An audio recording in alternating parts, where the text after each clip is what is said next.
माननीय सदस्य जयराम कुमार महतो जी।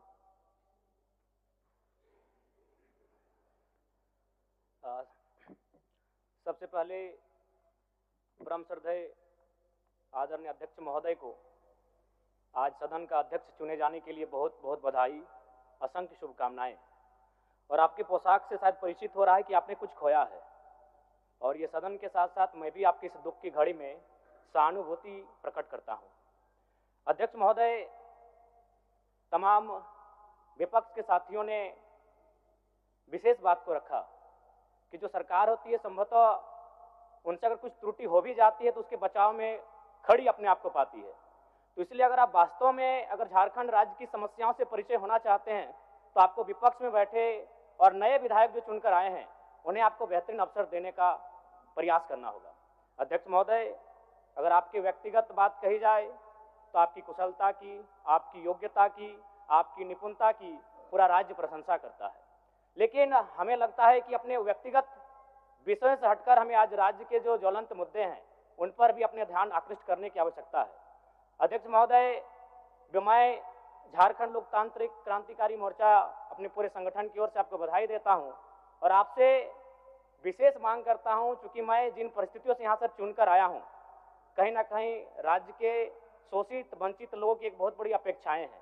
इसलिए जिस दृष्टि से आप सत्ता पक्ष को देखेंगे, जिस दृष्टि से आप विपक्ष को देखेंगे, उसी दृष्टि से मुझे भी और मेरी पार्टी की ओर से मुझे बात रखने का अवसर दिया जाएगा। मैं आपसे ये मांग करता हूं, क्योंकि आज जो हमें बात को रखने का अवसर दिया गया है ये बधाई है।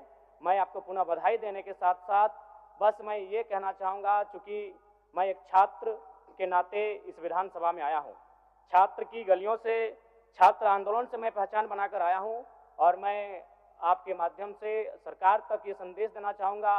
अभी सीरियल के मामले को लेकर झारखंड के लाखों अभ्यर्थी सड़कों पर हैं। आप सदन से बाहर एक बार उनसे मिले, वो आपके ही बच्चे हैं, इस राज्य के बच्चे हैं, और आप उनको संतुष्ट करें, आप उनसे मिलें, उनसे बातचीत करें और इस समस्या का निदान करने का प्रयास करें।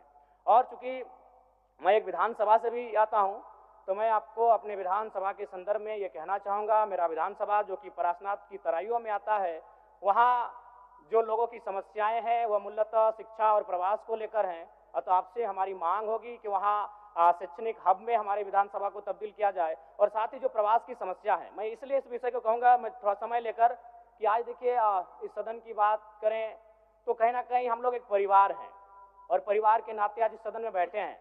लेकिन मैं जिस विधानसभा क्षेत्र से आता हूं उसके आसपास के विधानसभा क्षेत्रों की एक घटना है, अभी कैमरून में 45 मजदूर फंसे हैं। तो मैं सदन बधाई के बीच में आपका ध्यान आकृष्ट करना चाहूँगा, ये गंभीर विषय है, और वे रोते रोते टेलीफोन किए हुए थे कि उनको पानी की, केवल पानी पीकर वो कई दिनों से अपना दिनचर्या को काट रहे हैं। तो मैं आपसे चाहूँगा कि इस विषय को गंभीरतापूर्वक लें और उस दिशा में आगे बढ़ें, और इस राज्य का 24 वर्षों का ये राज्य, उस राज्य को हम लोग आगे कैसे लेकर जाएं, हमारी क्या भूमिका होगी, उसमें सदैव आपके साथ खड़े हैं। पुनः आपसे यही कहेंगे कि हमें समान अवसर दिया जाएगा अपनी बातों को रखने का। बड़ी उम्मीदों के साथ हम लोग यहाँ तक आए हैं। पुनः आपको माननीय अध्यक्ष चुने जाने पर बहुत बहुत बधाई, बहुत बहुत शुभकामनाएं, और साथ ही साथ आपने जो शायद अपने पिता को खोया है, पुनः उसके प्रति हम ढांढस, शोक, संवेदना व्यक्त करते हैं। धन्यवाद। जोहार। झारखंड के तमाम शहीदों को नमन, वंदन। जय झारखंड, जोहार झारखंड।